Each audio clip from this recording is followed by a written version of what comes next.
এই যে জামাত ইসলাম তাদের সহযোগিতা নিয়ে একদম ব্লুপ্রিন্টটা একদম ছোট্ট করে বোঝাতে চাইবো। জামাত ইসলামের সহযোগিতা নিয়ে এই যে আর্মি, পাকিস্তানি আর্মি বা যাদের সঙ্গে লস্করি তৈবা বা আইএসআই যোগাযোগ আছে, তারা রীতিমতো বাংলাদেশের মধ্যে গৃহযুদ্ধ তৈরি করবে, অর্থাৎ প্রক্সি ওয়ার শুরু করবে।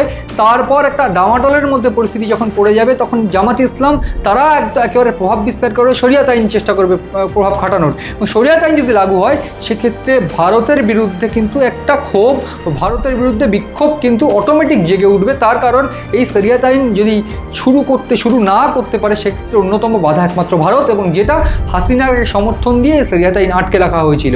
এইটা একমাত্র ছক। এবং একদিক থেকে যখন কাশ্মীরের এইদিকে হামলা করে ভারতের উপর হামলা করে তারা ব্যর্থ হয়েছে, পাল্টা ভারতের আক্রমণের রীতিমতো থরহরিকম্প পাকিস্তানের, তখন এই রিজিয়নটা টার্গেট করছে, কারণ চীনের সহযোগিতা কিন্তু তারা পেয়ে যাবে।